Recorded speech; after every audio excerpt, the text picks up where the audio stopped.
Before this story begins, I want to pause here for a moment because I know you are there. Maybe in your truck on a long highway with the window cracked open, maybe sitting on the porch with the last light of the day coming through the trees, maybe lying in bed with your eyes closed, letting the words arrive the way they arrive. And I want to thank you. Thank you for your time, which is the most valuable thing you have. Now listen closely because this story is going to stay with you. We are going to start in the middle. We are going to start with the moment that changes everything, and then we are going to go back and understand how we got there. Because that is how the best stories work. They show you the impossible thing first, and then they show you piece by piece that it was inevitable. It was the winter of 1887, and three men and a girl of 16 were climbing a mountainside in southern New Mexico through snow that reached their hips. The storm had been blowing for 6 days without pause. Solomon Lockridge, a rancher of 50 years, who had spent 3 decades in those mountains and believed he understood them completely, was leading the group. Behind him came 2 men from the town of Elk Bend, their faces wrapped in wool scarves, their breath freezing on the fabric before it could dissipate. And behind them, uninvited but impossible to send back, came Opal Jepson, the blacksmith's daughter, 16 years old, with eyes that saw too much for her age. They were looking for a dead woman. That was what they expected to find. Drusilla Vandermark had been alone at the ranch at the foot of Ash Hill when her husband left for town in October, and no one had checked on her in 3 weeks, and the storm had been the worst anyone could remember in 30 years of living in those mountains. The math was simple and cruel. A woman alone, no supplies beyond the ordinary, no help for miles.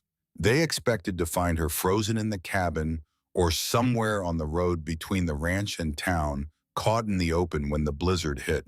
What they found instead was something none of them would ever fully be able to explain. Opal saw it first. She had grown up looking at that mountainside from the window of her father's smithy, and she knew every fold and shadow of the rock. She pointed upward toward a place between 2 large boulders near the ridgeline. There is something up there that is not snow and not rock. Between those 2 boulders, something is moving. The men squinted. Lockridge, accustomed to scanning horizons for lost cattle, saw it suddenly. A shimmer in the air, a trembling, almost invisible, that was not wind. It was heat. A column of warmth rising from between the rocks on a day when no warmth should exist anywhere on that mountain. They climbed for nearly an hour more. When they reached the spot, Lockridge knelt and placed his bare hand on one of the stones in what appeared to be a natural rock slide, the kind that dotted every slope in those hills. He pulled his hand back as if he had touched a stove. "It is warm," he said. The silence that followed had a quality none of them had experienced before. It was the silence of genuine astonishment. And then from somewhere inside the mountain they heard a sound. The sound of a lever moving across stone. The sound of something sliding in a groove with the smoothness of a mechanism that had been designed with precision and care. A wedge-shaped stone at the base of the wall shifted outward slowly, deliberately. An opening appeared, dark, warm. From it came air that smelled of wood smoke and dry grass, and the contrast with the frozen world around them was the most shocking thing Solomon Lockridge had ever felt in his life. A hand appeared in the opening, then an arm, then the rest of Drusilla Grimshaw Vandermark, crawling out into the snow with the ease of someone stepping through her own front door on an ordinary Tuesday. She stood, looked at the men, looked at Opal, brushed the snow from her wool shawl with a calm and practical motion. "Mr. Lockridge," she said, "I was not expecting visitors, but since you are here, come in. I have the fire going." 18 months earlier, the summer of 1879, was the color of dust and promise when Drusilla Grimshaw arrived in Elk Bend, New Mexico territory with everything she owned in a single trunk and a hope she had not yet learned to ration. She was 23 years old. Her hair was black and fell to her waist, and her eyes held the particular brightness of a person who still believed that the next chapter would be better than the last. She had been an orphan since 16 when her grandmother Annis died in the Canyonlands near the southern border, and in the 7 years since then she had learned that believing someone is sometimes the only luxury available to a woman with nothing else to spend. The man she believed was Virgil Vandermark. He was the son of a landowner from the border country, dark-eyed, handsome in the way, highway that certain men are handsome, which is to say that his face made promises his character had no intention of keeping. He spoke with the unhurried cadence of men who have grown up assuming the world owes them something simply for existing. He had told Drusilla he had land in New Mexico, 40 acres at the foot of Ash Hill with the spring that crossed the property and views that would take her breath away. He had told her they would build something together. He had told her she deserved a life worth living. Drusilla had believed him. She was 23 and alone in the world, and belief was the only currency she possessed. The wagon train stopped at a way station 2 days outside of Elk Bend. Drusilla stepped down to stretch her legs and saw an old woman sitting alone on the porch. White hair, bright eyes set deep in a face mapped with wrinkles. Alvina Danforth. Drusilla would learn her name later. Alvina watched Drusilla step down from the wagon, and then she watched Virgil walk ahead toward the water trough without looking back to see if Drusilla needed help with the step. Alvina said one thing quietly, almost to herself, but loud enough for Drusilla to hear. A man who builds a house before his wife arrives usually built it for himself, not for her. Drusilla did not understand the sentence at that moment. It lodged in her the way certain sentences do, like a seed dropped in dry soil. It did not germinate, but it did not die. The land existed, that much was true. 40 acres at the foot of Ash Hill with a spring that crossed the property just as Virgil had described, and views that did in fact take Drusilla's breath when she first saw them from the ridge above the valley. Virgil had built an adobe cabin with his own hands before she arrived. It was small but solid, with thick walls and a fireplace that drew well, and a front porch that faced west towards sunsets that looked like the sky was being consumed by fire every evening. During the first months when the summer of New Mexico painted the flats in shades of ochre and the mesquite bloomed white along the creek banks, Drusilla thought that perhaps hope was not as fragile as she had feared. The land was beautiful. The cabin was warm. Virgil was attentive in the way that new husbands are attentive when the novelty of possession has not yet worn off. Then winter came, and with it another version of Virgil Vandermark. I am not going to describe what happened in detail. There are things that do not need to be described to be understood. The women who have been in that place know exactly what I am talking about. And the men who are listening, the good men, the ones who would never enough to understand this. Drusilla spent 8 years learning to move through her own house with the silence of someone walking on ice, measuring every word before she spoke it, reading the weather not from the sky but from the eyes of a man, anticipating the shifts in climate that came not from the mountains but from inside the walls of her own home. 8 years. And those 8 years, though she did not know it, then were preparing her for something.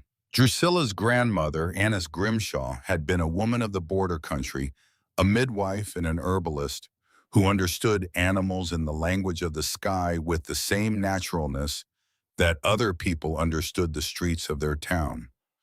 When Drusilla was a child and visited her in the summers, Annis would take her walking through the canyons and teach her to read the world. The world is always talking, child, Annis would say, in that voice of hers soft as water over stone. You just have to learn to be quiet enough to hear it. There was one night Drusilla remembered with perfect clarity. She was 10 years old and they'd been caught in a canyon by a sudden storm. Rain coming down so hard the arroyos filled in minutes. No shelter anywhere. Annis did not panic. She found a place where the canyon wall had a natural overhang, and in the space of 2 hours using flat stones and red mud from the canyon floor, she built a shelter that kept them dry through the night. Drusilla watched her grandmother's hands moving in the lantern light, placing stone against stone, pressing mud into the joints, and asked, "Who taught you to do this?" Annis smiled. "The animals. They build their nests without anyone teaching them, because they listen with their whole bodies, not just their ears." Drusilla carried those lessons inside her, the way people carry the things that do not fit in any suitcase, but that cannot be left behind. And in the years of enforced silence in Virgil Vandermark's house, she had begun to listen again. Not just to her husband, to everything. To the spring and the junipers and the animals and the sky. It was in the autumn of 1886 when the signs began to speak with a clarity that cut her breath short. The squirrels were not simply gathering acorns. They were frantic, accumulating, with a desperation that went far beyond their usual autumn diligence, building caches in places Drusilla had never seen them use before, working from before dawn until after dark. The pine cones on the old junipers were completely sealed, their scales locked shut with resin, as if the trees were preparing to withstand a siege. The beavers at the spring had built their dam higher than Drusilla had ever seen it, reinforcing it with a thick layer of mud and branches that spoke of an urgency she had never witnessed in 20 years of watching those animals. And the cranes were not flying south in their usual loose formation. They were flying in tight, urgent groups, lower and faster than Drusilla had ever seen, as if they were running from something that was already close behind them. Drusilla tried to warn someone. She was standing in the Fairchild General Store one afternoon, and Solomon Lockridge was there buying rope and talking to Othniel Fairchild about cattle prices, the way the men of that valley always talked about cattle prices, as if the future were a stable and predictable thing that could be managed with enough rope and enough feed. "Mr. Lockridge," Drusilla said, "this winter's going to be different. I have never seen the squirrels behave like this. The pine cones have been sealed since August. The beavers have reinforced the dam 3 times in 2 weeks." Lockridge looked at her. He was not an unkind man. He was a practical man, 50 years old, 30 years in those mountains, and he had the particular confidence of men who have survived enough winters to believe they understand all of them. He smiled not cruelly, but with that slight condescension that practical men sometimes show to knowledge they cannot categorize. "Mrs. Vandermark," he said, "I have been living in these mountains since before you were born. Winter is winter. It comes and it goes. Squirrels are always frantic. That is what squirrels do." Then he turned back to Othniel Fairchild and continued talking about cattle prices. Drusilla stood there a moment longer, not because she was waiting for him to turn back, because she was measuring the distance between what she knew and what the world was willing to hear. That distance was as wide as the valley itself. Georgiana Halstead was standing near the dry goods shelf, close enough to hear. Georgiana was about 40, the wife of a small rancher named Alonzo Halstead, a church-going woman who attended every Sunday service and every Wednesday prayer meeting, and who had strong opinions about the proper behavior of Christian women. She had 2 small children, including a boy of 5 named Uriah. After Drusilla left the store, Georgiana leaned toward Tabitha Fairchild, who was sorting bolts of fabric behind the counter. "Mrs. Vandermark is talking strangely again," Georgiana said. "Reading the sky, reading squirrels. My mother back in Missouri had a word for women like that, and it was not a kind word. I am not saying she is that. I am only saying that a woman of faith does not wander alone on a mountainside every morning the way she does." Tabitha Fairchild tilted her head but said nothing. It was the kind of silence that small communities cultivate when they do not want trouble. Not agreement exactly, not disagreement, just the quiet complicity of people who find it easier to let a judgment stand than to challenge it. A week later, Drusilla met Alvina Danforth at the spring. Alvina lived alone at the edge of Elk Bend in a small adobe house that she kept immaculate and that no one visited very often because Alvina was old and had no family, and the town had decided years ago that she was a peripheral figure in its life. Drusilla told her about the signs, the squirrels, the pine cones, the beavers, the cranes. Alvina listened in silence for a long time. Then she said, "Your grandmother taught you to read the world." Drusilla nodded. Alvina looked at the mountains. When the world speaks and nobody listens, it does not repeat itself a second time. It just arrives. Alvina believed her, but Alvina was old alone without influence in the community. Her trust was a comfort to Drusilla's spirit, but no practical help at all. They parted at the spring, and Drusilla would not see Alvina again until deep into the winter, and the question of whether the old woman would survive what was coming lodged in Drusilla's chest like a stone. Then came the afternoon that changed everything. It was late September.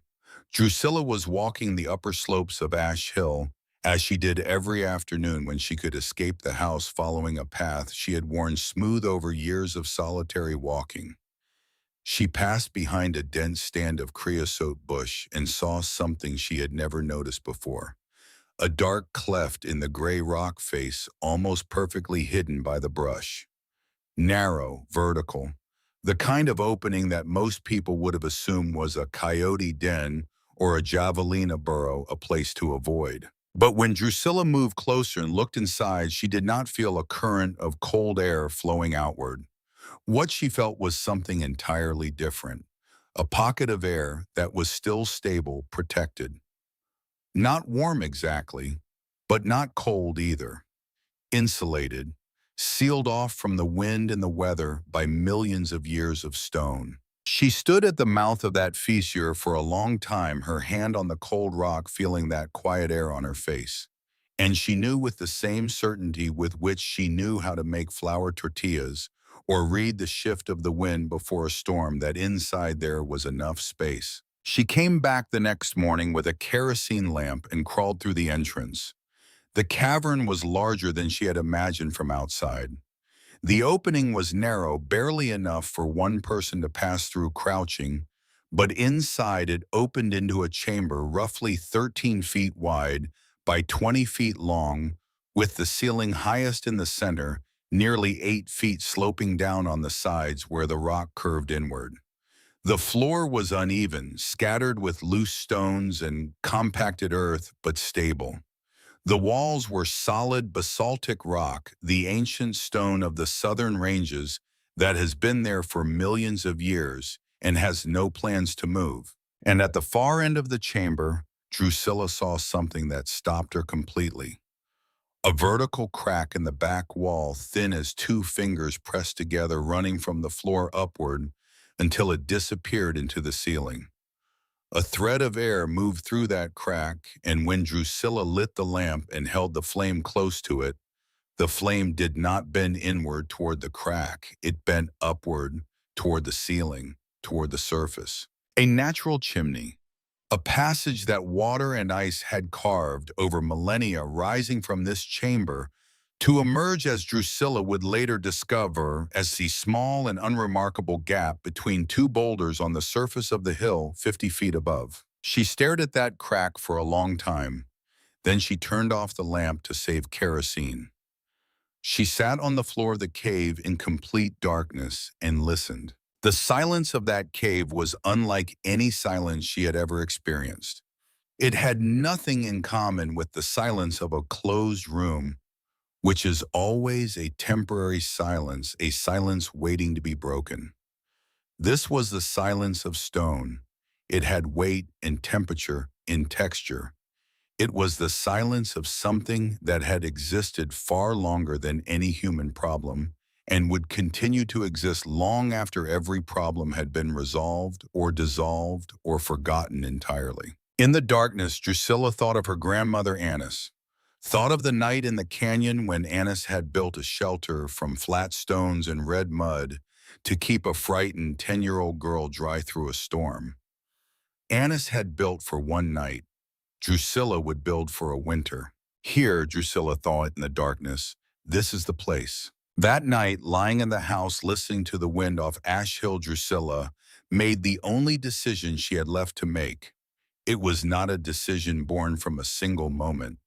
It was a seed that had been growing in silence for years, fed by every morning she woke up afraid, and every night she fell asleep relieved that another day had passed.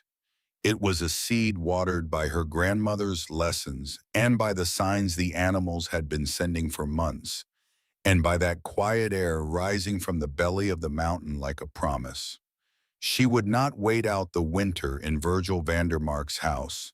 She would build herself a place of her own, a place where no storm, not the storm from the sky and not the storm from the man, could reach her. The plan did not spring from a flash of inspiration. It grew slowly, an idea planted with memory, watered with observation. She would need months. She would need to work without anyone knowing.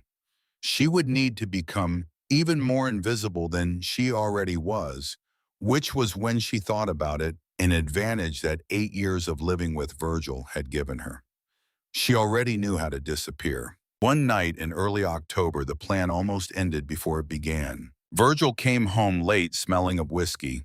He sat at the table and watched Drusilla sewing by the lamp. His eyes moved over her the way they moved over a fence he was checking for weak points. Then he spoke. "Tabitha Fairchild tells me you have been buying sand and lime. More than makes sense for any repair I know about. What are you doing with it?" Drusilla did not look up from her sewing. Her heart was hammering, but her voice came out flat and steady, the way she had trained it to come out over 8 years of practice. "Fixing the chicken coop. The rain last month got into the west wall." Virgil watched her for a few more seconds. It was not deep suspicion. Drusilla could read that. It was a check, the kind of check a man like Virgil performed instinctively, not because he thought something was wrong, but because he needed to confirm that she was still afraid, still controllable, still his. She kept her eyes on the sewing and her hands steady. He stood and went into the bedroom without another word. Drusilla waited until his breathing became slow and regular, and then deep. Then she unclenched her hands and saw that her fingernails had dug into her palms hard enough to leave red crescents in the skin. She had not noticed. She lay in the dark that night and did not sleep. She was making a list in her head. What to take, what to leave behind. The distance between her and freedom could be measured in the number of stones she still had to lay, the number of mornings she still had to climb that slope before anyone woke, the number of evenings she still had to descend with mud under her fingernails, and a plausible explanation ready on her tongue. She did not know the exact day she would leave this house for the last time. She only knew that when that day came, she would not look back. She had looked back too many times in 8 years. She already knew what was behind her. The work began the way all secret things begin. In the early hours when the world belongs to the people who have reasons to be awake that they cannot share with anyone else. October 1886. Each morning before Virgil stirred in the bedroom, Drusilla rose in the dark and dressed without sound and slipped out the back door of the cabin while the stars were still sharp above Ash Hill. She had approximately 3 hours before Virgil would wake and expect coffee on the stove and breakfast on the table. 3 hours that belonged entirely to her. 3 hours in which she was not Mrs. Vandermark, not the quiet woman at the ranch, not the subject of Georgiana Halstead's whispered concerns. She was simply a person with a purpose, climbing a mountainside in the blue dark, with her hands already anticipating the work ahead. The first task was the chimney, And the chimney was the first real test of whether this entire endeavor was possible or whether she was, as Georgiana had suggested, a woman whose mind had wandered too far from the path. A natural crack in rock is not a functioning chimney.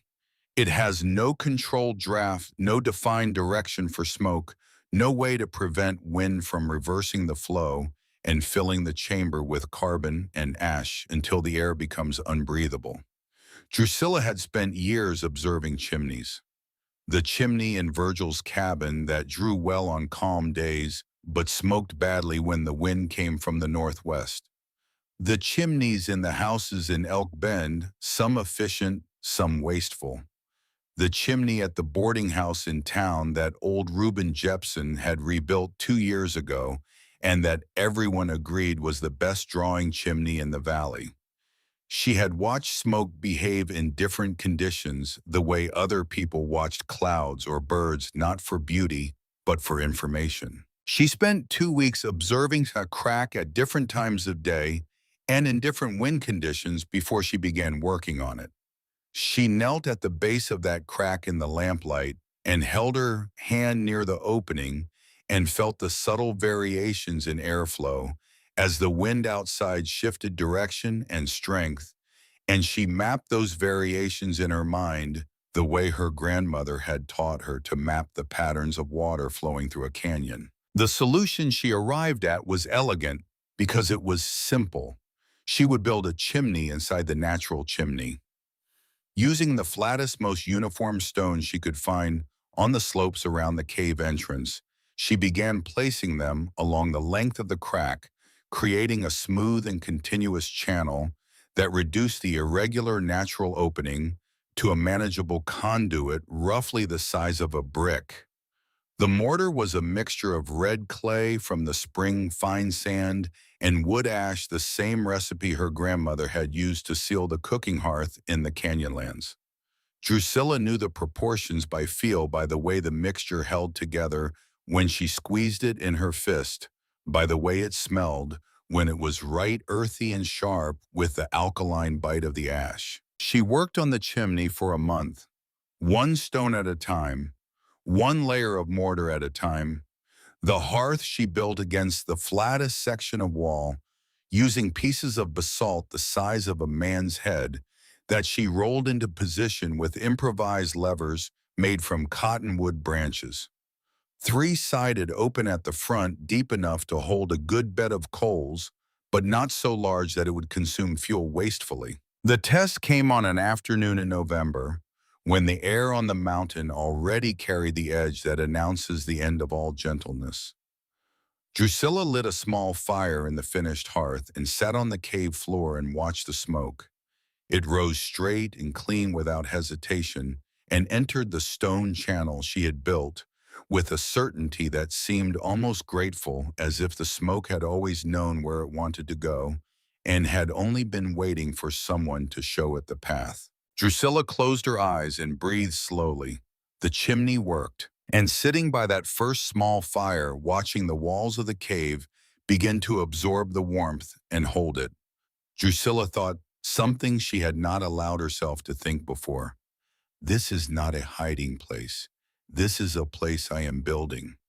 The difference between those two words, hiding and building, was the distance between a woman running from something and a woman running towards something. She crossed that distance in that moment, sitting by a fire she had made in a hearth she had constructed with her own hands, and she did not cross back. The winter of 1886 to 1887 arrived, and Virgil began spending more time away from the ranch because the cold made the work of the land impossible, and because Virgil had never been a man who tolerated discomfort when there were warmer places to be. He rode into Elk Bend most mornings and did not return until afternoon, or later, sometimes with liquor on his breath, sometimes with nothing but the sour mood that cold weather and idleness produced in him. Drusilla had learned to read his arrivals the way she read the sky, checking the angle of his shoulders in the saddle before he reached the gate, listening for the particular weight of his boots on the porch boards. What Virgil did not know was that his absences had become the architecture of her freedom. The bed was the project of February. Drusilla did not want a cot. A cot was temporary, collapsible, a thing that could be undone. She wanted something permanent, something that said this place is not a refuge but a home. She built a platform from flat pieces of flagstone that she had been separating from the rocky outcrops on the slope for months, carrying them down to the cave one or two at a time in the folded shawl she used as a sling. She raised the platform 12 inches off the cave floor, using blocks of basalt as supports, and she covered the surface with the smoothest flagstones she could find, leveling them with wedges of cottonwood until the platform was perfectly horizontal. Stone absorbs heat when fire burns nearby during the day and releases that heat slowly through the night. A well-made stone bed is a radiator that works while its occupant sleeps. Drusilla knew this because her grandmother had told her about the heated mud sleeping platforms used by certain peoples of the Northern Territories, and because her own body had taught her across 8 winters that the cold which rises from the ground is more dangerous than the cold which falls from the sky, because it reaches the bones before the skin knows it is there. She would not explain this principle again. From this point forward, the bed would simply be warm when she touched it, and that warmth would speak for itself. On top of the platform, she accumulated the mattress. Not all at once, but over the course of the entire winter, with the patience of someone who understands that the best things are assembled slowly. Dry grass from the flats below cut in autumn, while still green and left to cure in bundles hidden among the rocks. Cattail fluff from the spring collected in cloth bags she sewed at night while Virgil slept. Feathers from birds she found dead on the slopes or that she plucked carefully from game she hunted. When the mattress was finished in March, Drusilla lay on it for the first time. No fire, no lamp, just to test. She looked up at the basalt ceiling that gleamed faintly in the darkness and listened to the quiet of the chamber around her. She slept. 3 hours, the most peaceful 3 hours she had experienced in 8 years. She woke not to the sound of boots on a porch or a voice calling her name, with an edge she had to interpret instantly, but to the deep, unhurried silence of stone.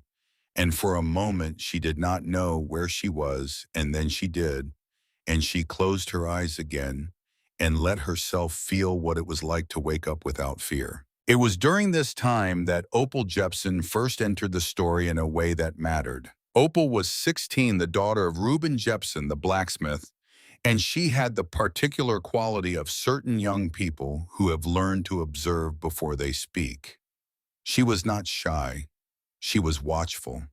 She carried a small notebook in which she drew plants and animals and the faces of people in town with a precision that made some adults uncomfortable, because precision in the eyes of a 16-year-old girl sometimes feels like judgment even when it is simply attention. One morning in early March, Opal was at the spring before dawn filling buckets for the smithy when she saw Drusilla coming down the slope of Ash Hill. Drusilla's hands were gray with dried mortar. Her face was flushed from exertion, but her eyes held something Opal had never seen in any adult in Elk Bend. They were the eyes of a person who was doing something that mattered. Opal did not ask. She simply said, "Good morning, Mrs. Vandermark." Drusilla startled. She had not known anyone was watching. She looked at Opal and then looked down at her own hands and saw the mortar she had forgotten to wash off. And for a moment, the two of them stood in the gray light of early morning at the edge of the spring, with the truth visible on Drusilla's hands, and neither of them said a word about it. Opal saw the mortar. Drusilla saw that Opal saw. And in that exchange of seeing something was established between them that did not require language. It was the first silent compact between them, the kind of agreement that exists only between people who observe before they speak and who understand that some secrets are kept, not because they are asked to be kept, but because the person keeping them recognizes what the secret costs. But not everyone in Elk Bend had Opal's instinct for silence. Georgiana Halstead had not stopped talking about Drusilla since the afternoon in the Fairchild store. After Sunday service in late March, she cornered Reverend Mordecai Godfrey outside the small wooden church. The Reverend was an old man, gentle by nature, slow to judge, but susceptible to the persistent concern of a parishioner who framed her suspicion as Christian duty. "Reverend, I worry for Mrs. Vandermark," Georgiana said, her voice pitched to carry just far enough. "Walking the mountain every morning buying supplies she cannot explain. No children, her husband absent more than present. A woman in that condition, the mind can wander in dangerous directions." Reverend Godfrey arrived at the Vandermark Ranch on a Tuesday afternoon. Drusilla was hanging laundry on the line behind the cabin. She saw him ride up and knew before he dismounted that someone had sent him. Ministers do not make social calls on ranches 5 miles from town without a reason. He was kind. He was indirect. He asked if she was well, if she needed anything, if the solitude was difficult. Drusilla answered each question with the calm precision of a woman who had spent 8 years managing conversations with men who held power over her life. When Godfrey finally asked, "Where do you spend your mornings, Mrs. Vandermark?" Drusilla looked directly into his eyes and said, "I gather medicinal herbs, Reverend. My grandmother was a midwife. I keep her practice." Godfrey nodded, satisfied. He had the answer he needed to report back that he had done his duty. But as he rode away, Drusilla stood watching his horse grow smaller on the road, and she felt something she had not felt before in all the months of building. She felt time running out. If Georgiana kept pushing, if the Reverend came back with sharper questions, if anyone decided to follow her up the slope one morning, everything she had built could be discovered before it was finished. The work that had been measured in seasons now needed to be measured in weeks. Spring came, and with it, the heaviest work. Drusilla spent the spring and summer of 1887 finishing the walls and building the entrance, and each of those projects tested her in ways she had not anticipated. The mortar work on the walls was physically exhausting. Mixing the mortar in the correct proportions, applying it by hand because she had no trowel, waiting for each layer to dry before checking for cracks that would need a second application, smoothing the surfaces with pumice stone she found in the bed of the spring. She worked in silence and alone, and there was something in those hours of solitary labor that she could not have explained to anyone who had not lived it. Each morning that she climbed the slope and entered the cave and mixed the mortar and pressed it onto the rock with her bare hands was a morning in which her life had a direction and a purpose that she herself had chosen. Nobody had told her to do this. Nobody had asked. Nobody expected it. She did it because her own mind, when it had finally had enough silence to hear itself, had told her it was necessary. The entrance was the problem that consumed the most thought. A simple opening would not serve. Not because of the coal, though the coal was reason enough, but because Drusilla needed no one to know this place existed. Not Virgil, not the neighbors, not anyone. She needed an entrance that did not look like an entrance. She spent 3 weeks studying how the rock had weathered naturally on the slopes around the fissure, how mudslides had deposited stones in specific patterns, how creosote brush and burrow grass grew in the cracks and created shadows and textures that the eye accepted without question. She built 2 walls. The inner wall was permanent solid mortared stone with a low arch in the center, creating an airlock between the main chamber and the outside, a thermal buffer that would prevent cold air from reaching the living space directly. The outer wall was an illusion, a facade that imitated the natural rockfall common on that part of the mountain. stones stacked at the natural angle of the slope with irregular gaps between them. Vegetation transplanted carefully from other parts of the hillside and watered in secret so it would take root. At the base of the outer wall, one wedge-shaped stone was not mortared. It was her key.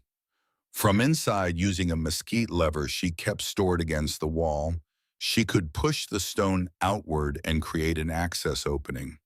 From outside, if you knew exactly where to look, you could find the fulcrum point and move the stone inward. If you did not know, the wall was simply a pile of old rocks on a mountainside. The first time Drusilla completed the full cycle, exiting through the keystone, closing from outside, re-entering, closing from inside, she stood in the darkness of the airlock and felt something that took her a moment to recognize, because it had been so long since she had felt it. She felt safe, not calm, not relieved, safe. The physical, concrete safety that comes from knowing there is a door between you and the thing that hurts you, and that you are the one who controls that door. Then came the day in June that nearly ended everything. It had been weeks of continuous wall work, and Drusilla's body was failing. Her shoulders ached constantly. The skin on her hands had cracked and bled and cracked again, until the mortar was permanently embedded in the lines of her palms and under her nails. There were mornings when her arms were too heavy to lift above her head, and the wall sections that needed mortar above shoulder height became obstacles that seemed to grow taller each day. On a morning in mid-June, Drusilla could not make it past the halfway point on the slope. Her legs simply stopped. She sat down on a flat rock with her back against a juniper and looked down at the roof of the cabin where Virgil was still sleeping, and looked up at the ridgeline where the cave waited. And for the first time in all the months of work, a thought arrived that she had not invited. Maybe I am crazy. Maybe Georgiana is right. Maybe the winter will be ordinary and everything I am doing is the project of a lonely woman who has lost her mind. Maybe the squirrels were just being squirrels. Maybe the pine cones sealed early because of a dry summer, not because of what is coming. Maybe I am sitting on a mountainside with bleeding hands and a broken body building a monument to my own delusion. She sat with that thought for 20 minutes. She did not push it away. She did not argue with it. She let it sit next to her on the rock, this way you let an unwelcome visitor sit in your house when you are too tired to show them the door. She looked down at the cabin. She looked up at the ridge. She was suspended between the two, between the cave and the house, between belief and doubt, between her grandmother Annis and Georgiana Halstead. Then she looked at her hands. They were destroyed. Cracks stained, the mortar ground into every line and crevice. The nails broken short, the knuckles swollen. They were not the hands of a woman who had lost her mind. They were the hands of a woman who had built a chimney that drew clean in any wind, a stone platform that held heat through the night walls, that sealed a cave against weather and time. These hands had done those things. These hands had tested each one, and each one had worked. These hands were not crazy. Drusilla stood up. She climbed the rest of the slope. She went into the cave, and as she worked until noon, and then she went back down and made Virgil's lunch and did not say a word about any of it. That afternoon, Virgil came home early. Drusilla was crossing the yard from the henhouse when he appeared on the porch, and she saw his eyes drop to her hands before she had a chance to hide them. The gray mortar was there, dried into the creases of her fingers, unmistakable if you were looking for it. "What is on your hands?" Drusilla looked down. Her heart was beating hard, but something was different this time. Something had changed on the mountainside that morning. Perhaps it was because she had almost quit and had not quit. Perhaps it was because a person who has built a functioning shelter with her own hands does not carry fear the same way anymore. She looked directly at Virgil. "If you want me to wash my hands, I will wash them. Not defiance, not challenge, just flat and level, and completely without the flinch he was accustomed to seeing. Virgil stared at her, and in his eyes, Drusilla saw something she had never seen there before: confusion. He did not know how to read this version of her. She did not lower her gaze. He did not raise his hand. After a moment that stretched long enough to hold the weight of 8 years, he turned and walked into the house. From that day forward, Drusilla checked her hands and her clothes before she came home from the cave. But something had shifted in the house that did not shift back. Virgil did not mention it again. But he watched her differently for a few days, with the wariness of a man who has discovered that a door he assumed was locked has been open for some time, and he does not know how long, and he does not know what has passed through it.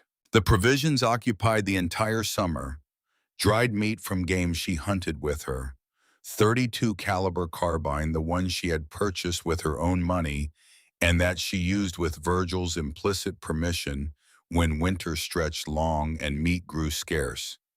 Each animal she killed was processed in 2 portions, one for the house visible, accounted for, the other cut into thin strips and dried in the sun on the high slopes where no one walked, then carried to the cave. Beans, lentils, dried, broad beans bought at Fairchild's store in quantities that could be justified as winter reserves. Flour stored in clay pots, sealed with beeswax she harvested from the wild hives on the hillside. Water captured through a system of mud channels she built during a 3-day rainstorm in August, directing the rain that seeped through the cracks in the rock above the cave toward a single collection point, a 20-liter ceramic jar buried in the cave floor with an overflow drain that carried excess water out through a crack in the base of the far wall. Firewood was the heaviest labor of the summer. She needed 2 types: fast-burning mesquite for quick morning heat, and dense oak and cottonwood for the slow overnight fires that would hold the temperature steady through the dark hours. She gathered only fallen wood, never cut standing trees, because fallen wood makes no noise to collect and leaves no visible stumps. She carried it in a leather net slung on her back, hands free for balance on the slope. She staged it at a halfway cache under a rock overhang before moving it to the cave in single intensive mornings. By the end of summer, the firewood shelf in the cave reached the ceiling. Months of fuel organized by type ready. One afternoon in August, Drusilla was carrying a load of firewood up the slope when she looked down and saw Opal standing at the spring 200 yards below, looking up. The two of them regarded each other across that distance. Opal raised her hand in a small wave, not a greeting but an acknowledgement, a gesture held low near the waist. "I see. I will not speak." Drusilla nodded, then both turned away. By late August, Drusilla had shifted from the question of whether to the question of when. The cave was nearly complete. The provisions were nearly sufficient. The winter the animals had been announcing for a full year was approaching with the punctuality of all inevitable things. She could feel it in the morning air, in the weight of the sky, in the way the grassland below had begun to yellow 2 weeks earlier than normal. The wind depended on Virgil. She did not want him to search for her, not because she feared he would find the cave, though that too, but because the search itself would be a problem. People would comb the slopes. Someone might notice the outer wall and look too closely. She needed to disappear in a way that suggested a voluntary departure, not an accident, not a mystery. The answer came in early October when Virgil announced he was riding to town to see a man about a cattle deal and would be gone 3 to 5 days. The evening before he left, Drusilla sat on the porch shucking corn for pozole. A New Mexico sunset, the sky in the west on fire, the junipers black against the orange, the spring glinting at the foot of the flats. Her hands moved with the automatic rhythm of a task performed thousands of times, and she looked up at the slope where the cave was invisible because it was designed to be invisible and thought with a calm that surprised her almost ready. The next morning, Virgil rode out before dawn. Drusilla stood on the porch and watched him go, the shape of him leaning slightly right in the saddle, the way he always leaned growing smaller against the gray flats until he disappeared around the bend in the road. She waited until she could no longer hear the horse. Then she went inside and began. That night she did everything she always did. Cooked dinner she would not eat, washed the dishes, went to bed at her usual hour. But she did not sleep. She lay in the dark making her final inventory. The heaviest clothes, the ones she did not wear in summer and whose absence would not be immediately noticeable. An extra pair of leather sandals from the back of the wardrobe. The large sewing scissors and the heavy needle and the wool thread. The whetstone. The carbine and the ammunition she had bought with her own money. One book, only one, because books are heavy and bulky. She chose the one her grandmother had given her when she was 12 years old, a handwritten book of remedies and medicinal plants in the pages of a leather journal that still smelled if you pressed your nose to the spine of copal smoke from the house in the Canyonlands. And the money, $22 she had saved penny by penny over years hidden in the sewn hem of her heaviest petticoat. Virgil had never searched her undergarments. Virgil had never searched anything that was hers because he had long ago stopped believing she possessed anything worth finding. At 3 in the morning, with the full moon illuminating the fresh snow on the peaks, Drusilla gathered her bundle, wrapped herself in her heaviest wool shawl, opened the back door of the house without a sound, and walked toward the slope without looking back. The climb with the full load took nearly 2 hours in darkness and cold. She knew the path with her eyes closed by now, but the load was heavy and the ground was frozen, and once she slipped on a frost-covered stone and fell to her knees and stayed there for a moment, palms flat on the cold earth, breath turning to vapor in the October air. She got up. She kept going. When she reached the outer wall and found the keystone with numb fingers, and pushed it inward and crawled through the opening and passed through the airlock and pushed open the inner door and entered the main chamber. The air was still and cold, but still. Finally still. No wind, no sound of boots on boards, no breathing she had to monitor for changes in rhythm that might signal danger. She sat on the floor with her back against the mortared wall and did not light the lamp. She stayed in complete darkness for a time she could not measure. And in that darkness, Drusilla did something she had not done in a very long time. She cried. Not from sadness exactly, though there was sadness in it. Not from relief exactly, though there was relief. She cried the way a body cries when it has been held rigid for too long and suddenly finds itself in a place where there is no longer any reason to hold, and all that accumulated tension seeks the only exit it has. Silently, the way she had learned to do everything. Hands over her face, back against the stone wall that was still cold but that she knew with time and fire would become warm. When she finished, she wiped her face with the back of her hand and sat in the dark a moment longer, listening. The silence of the house had always carried the texture of waiting.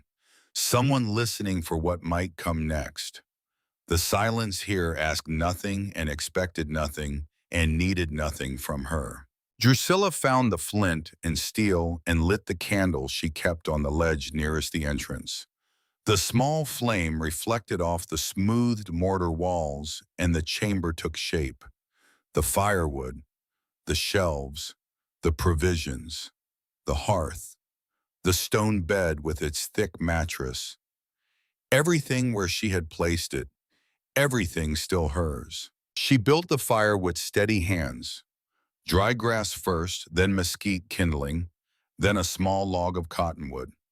She lit it with the candle and watched the flame grow in the stone hearth, and watched the first thread of smoke find the chimney channel and disappear upward without hesitation.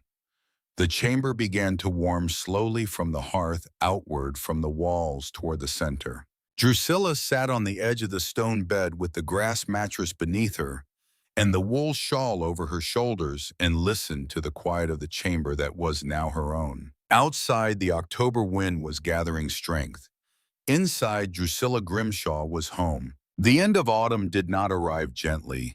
It came like a fist closing over the valley. The sky, which had been a sharp and brilliant blue only a week before, turned the color of hammered lead and stayed that way. The first snowfall was not the tentative dusting that usually marked the beginning of winter in the southern mountains. It was a full assault, a blizzard that buried the valley in a matter of hours, piling snow against the walls of the adobe houses in Elk Bend until the drifts reached the windowsills and the roads became impassable trenches. And then the temperature dropped. It did not simply get cold. The cold became a physical force, a presence that pressed against every surface and found every gap and punished every weakness in every structure that human hands had built in that valley. The air turned thin and sharp, burning the lungs with each breath, freezing the moisture inside nostrils before it could be exhaled. In the houses of Elk Bend, the caulking that had held against ordinary winters dissolved under the pressure. Jets of frozen air found the smallest cracks and turned bedrooms into chambers of ice.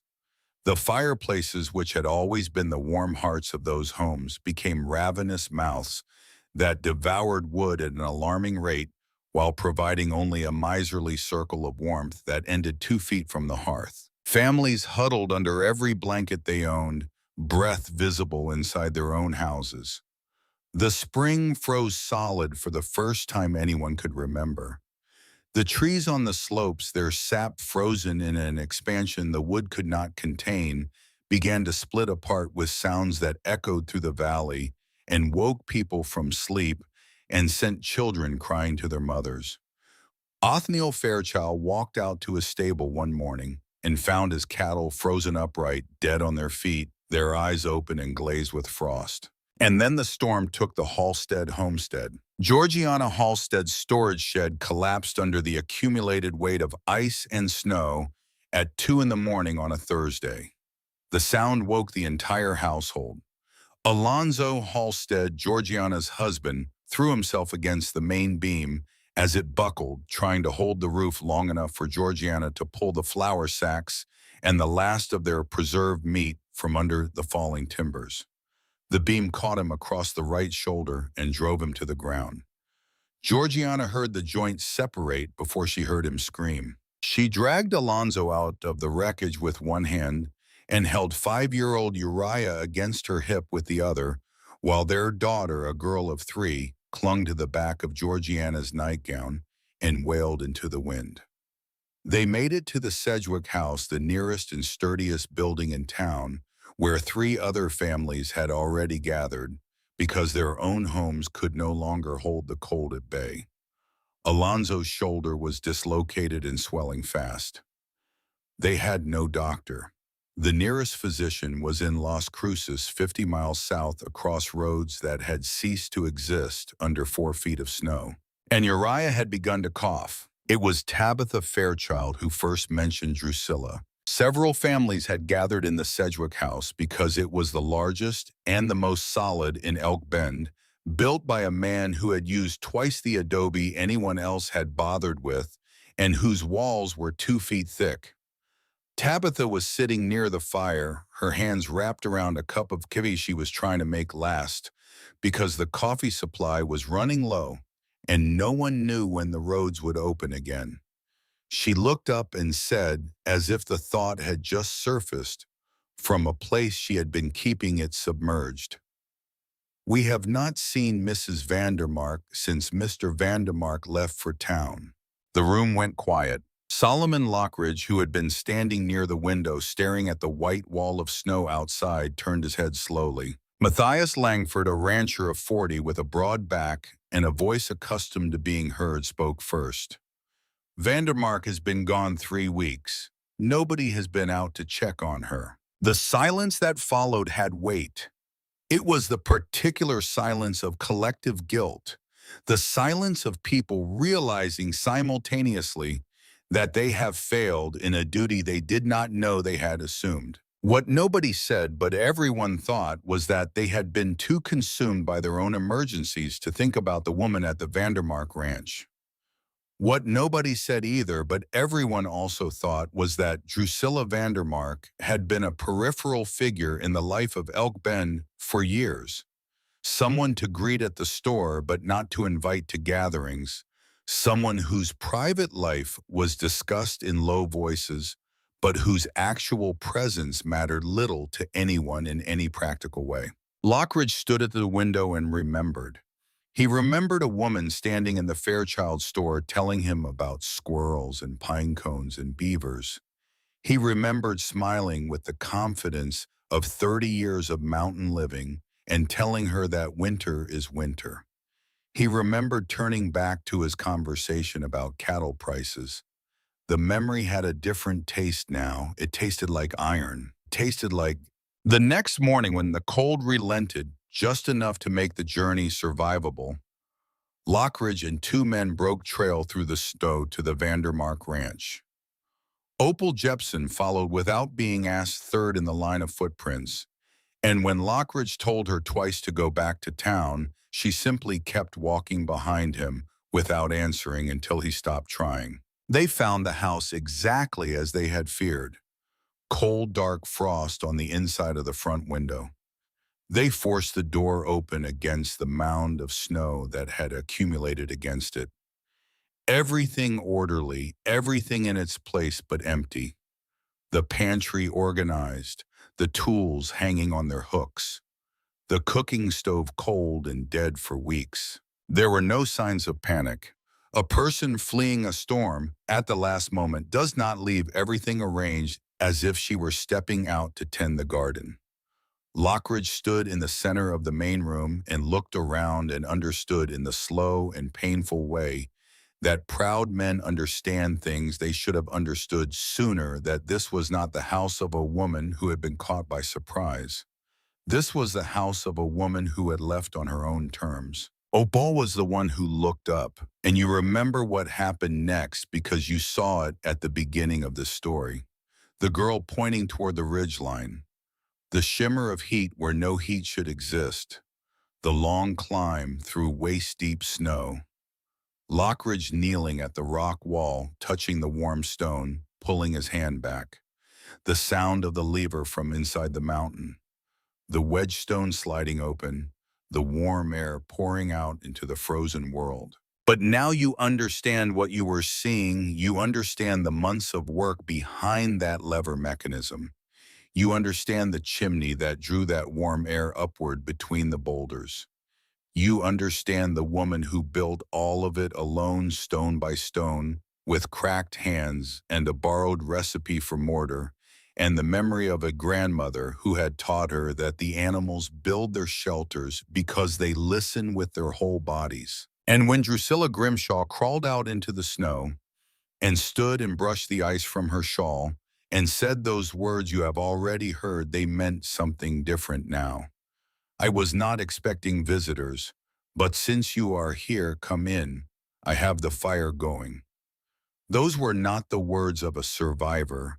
They were the words of a woman who had built her own world and was inviting others into it on her own terms for the first time in 8 years. What Solomon Lockridge saw when he crawled through the opening and passed through the airlock and entered the main chamber left him unable to speak. The walls smooth and white with mortar, reflecting the firelight in a way that made the small space feel larger than it was. The hearth burning with a steadiness and an efficiency that Lockridge, who had built chimneys himself, recognized instantly as first-rate work. The stone bed with its thick mattress, the shelves lined with provisions organized and sufficient, the firewood stacked with a precision that spoke of months of careful accumulation. It was not a cave, it was a home. Matthias Langford, who had crawled in behind Lockridge, murmured something the others heard. She has been here since before winter started. Lockridge did not respond. He was sitting on the edge of the stone platform, which was warm beneath his snow-soaked trousers, staring at the fire with the expression of a man undergoing a quiet and private reckoning. "How long?" he finally asked. "Since early October," Drusilla said from her stool by the fire. "6 weeks. And Mr. Vandermark?" Drusilla's voice did not change. "Mr. Vandermark went to town in October. I do not have information about when he plans to return." Lockridge understood what was not being said. He had seen enough in his 50 years to know that some answers are better left unspoken, especially in the presence of others. Then he said very quietly, almost to himself, "You told me to watch the squirrels." Drusilla did not respond.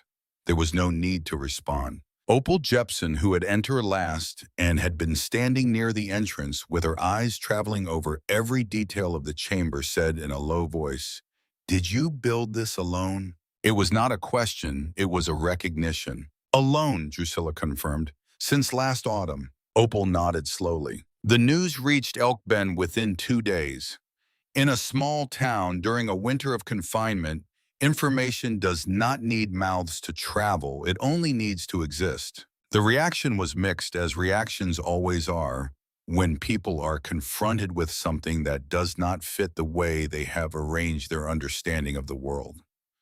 Othniel Fairchild sat in his chair behind the store counter for a long time after Lockridge told him what they had found, and then said quietly, "I knew she was doing something with all those supplies. I thought it was the idle project of a woman without enough to do." Matthias Langford said in the saloon that evening, "If she knew the winter was going to be like this, she had an obligation to tell the community." Lockridge, who was also present, responded with the level voice he used when he was saying the things that mattered most. "Mrs. Vandermark did tell several of us about the winter that was coming. I personally remember telling her that winter is winter, that it comes and goes. We are not in a position to reproach her for anything." Langford went quiet. The cave could not shelter the entire town. It was designed for one person, provision for one person through one long winter. But what it could do, and what Drusilla did without being asked, was become the center from which the town began to reorganize itself. The first problem was firewood. Drusilla had a map in her head formed during months of walking those slopes of every deposit of dry fallen timber on the mountainside. Over the following days, Lockridge organized work parties that went out each morning with Drusilla's precise instructions on where to find the best wood, how to reach it safely, given the snow conditions, and what tools to use for each type of terrain. Within a week, the firewood crisis in Elk Bend had eased. The second problem was heat. The cave could not come to the town, but the cave could teach the town. Drusilla spent 2 afternoons explaining to the most capable men, including Reuben Jepson, the blacksmith, how to improve their chimney systems for efficiency, how to create effective draft, how to use the mass of stone as a heat accumulator, how to seal walls so warmth did not escape through gaps. In 1 week, 3 houses had better chimneys and noticeably more heat from the same amount of wood. The third problem was the sick. Lockridge came to the cave one afternoon with a grave face.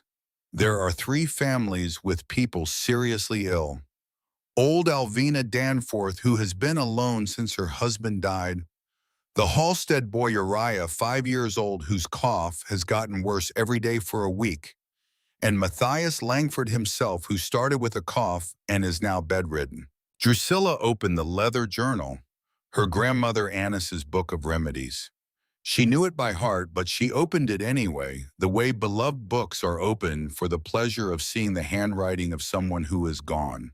And here was the twist that cut deeper than any winter cold. The child who was sickest was Uriah Halstead, and his mother was the woman who had spent the better part of a year trying to convince Elk Bend that Drusilla Grimshaw had lost her mind. The woman who had whispered in the store and summoned the minister and planted the seed of suspicion in every ear that would listen. That woman now needed Drusilla to save her child. Drusilla did not say anything that could be interpreted as vindication. She did not pause to let the irony register. She opened the book and began preparing remedies: hawthorn for the deep cough, willow bark in infusion for the fever, wild honey she had collected in summer and stored in a sealed jar on the coolest shelf, a warm clay poultice for the chest to open the airways. Opal Jepson carried the remedies to town on a small sled her father had built for crossing the deep snow. She followed Drusilla's instructions to the letter, because that was the way Opal did everything. Old Alvina Danforth improved in 3 days.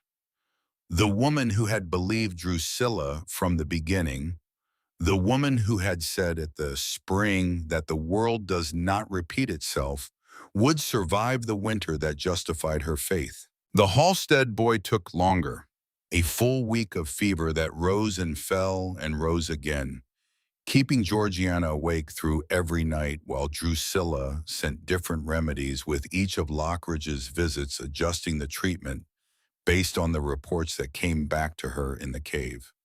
On the 7th day the fever broke. Uriah opened his eyes and asked for water, and Georgiana Halstead held her son against her chest and wept with the particular ferocity of a mother who has looked into the space where her child almost was not and has seen what that space contains. 3 days after Uriah's fever broke, Georgiana came to the cave. Alone, she crawled through the entrance and stood in the main chamber and looked around at the walls and the shelves and the hearth and the organized provisions. And her face held an expression that Drusilla recognized because she had seen it before in the faces of people confronting evidence that their certainties were wrong.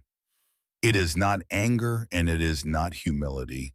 It is the particular discomfort of a person whose map of the world has just been redrawn by someone they placed at the margins. Drusilla was grinding dried mullein leaves in a stone mortar.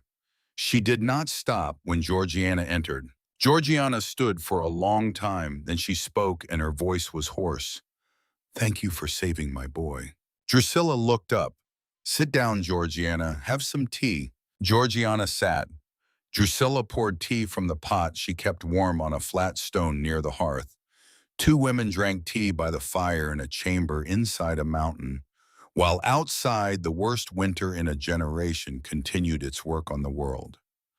Neither of them apologized in words, but Georgiana held the cup with both hands, and her hands were shaking, and Drusilla saw the shaking and said nothing about it, because there are reconciliations that are most honest when they need no words, because the available words are too small for what needs to be said.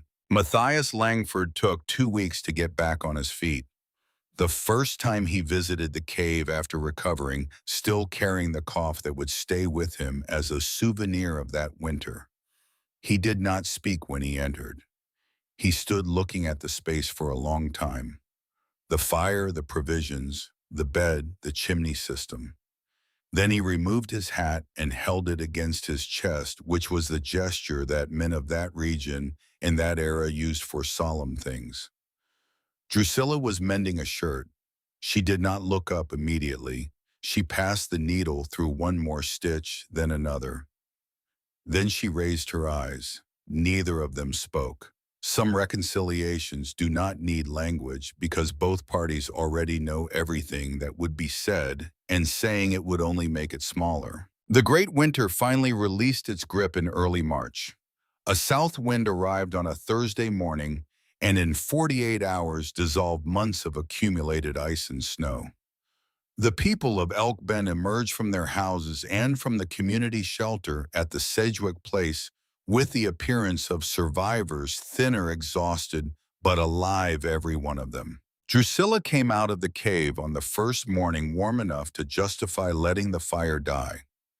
She stood on the slope with her hand on the stone of the outer wall and looked at the valley uncovering itself below the melting snow.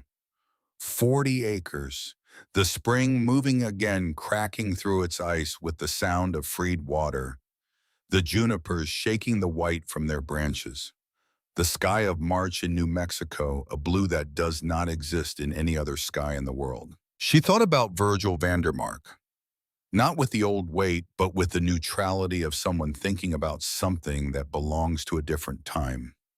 Virgil was in town or farther, or would never come back, or would. Any of those possibilities now had a different quality for Drusilla, because any of those possibilities would find her in a place that was completely her own. The town meeting was held in the Fairchild storeroom 10 days after the thaw, when the roads were passable enough for most people to reach it. Lockridge had told Drusilla she needed to come. You must be there because the story we are going to tell is yours, and if you are not present, we are going to tell it wrong. She went. The storeroom was packed. Othniel Fairchild had lit the iron stove in the corner, and the smell of fresh coffee filled the space. When Drusilla entered, there was a moment of silence that was not uncomfortable but attentive. The kind of silence a room makes when someone walks in whom everyone has been thinking about, but whom no one knew how to face until that moment. Lockridge spoke first. Most of you know what we found on the slope above the Vandermark Ranch, and most of you know that without what Mrs. Vandermark built there and without what she knows about plants and cold and survival in these mountains, several of us would not be here this morning. Othniel Fairchild cleared his throat. Mrs. Vandermark, would you explain to us how you built the cave? We would like to know so that if another winter like this comes, we do not depend on one person having foreseen it. It was the most humble and most important question anyone in the town had ever asked her. Not the question of the curious or the judgmental, the question of people who wanted to learn. Drusilla looked at Opal's open notebook, looked at the faces of the men and women and children who were looking at her. Thought of her grandmother Annis, who had told her that the world is always talking and that you only need to be quiet enough to hear it. Then she began to speak. When she finished, Reverend Mordecai Godfrey stood up. The old minister looked older than he had before the winter, as if the cold had aged him beyond his years. He spoke slowly, choosing each word. I owe Mrs. Vandermark an apology. I visited her home last summer because someone expressed concern that she was not well. I should have asked her what she was doing instead of asking her if she was all right. The difference between those two questions is the most expensive lesson I learned this winter.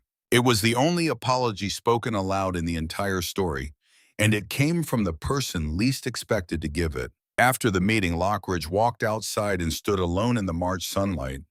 His face was turned toward the slope where the cave was, his hands deep in his pockets.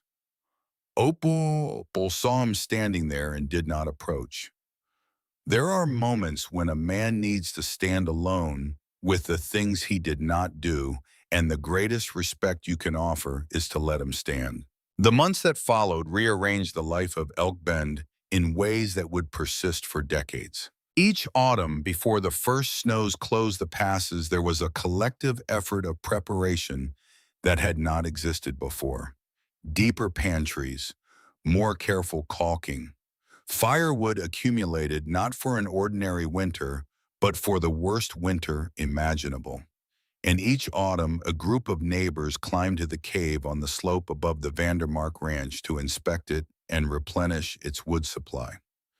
The cave became what the town called the Mountain Reserve, a community asset that belonged to everyone and that no one could close or claim. Lockridge helped Drusilla register the land around the cave in her own name through a lawyer from Las Cruces who came to town in the following spring. Virgil Vandermark never came back.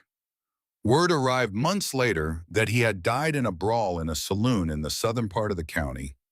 One of those anonymous deaths that come to people who live carelessly and who end up finding exactly what they were looking for without knowing they were looking for it.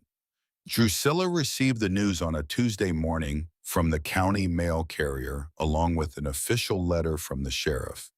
She read it, folded it, and placed it inside her grandmother's journal between the pages on the uses of Artemisia. That afternoon, she climbed the slope, not because the cave needed her, but because she needed it. She sat on the edge of the stone platform, which no longer required fire to be warm, because the summer sun heated the rock from above, and she stayed in the quiet of the chamber for a long time. What she felt was not what she might have expected to feel.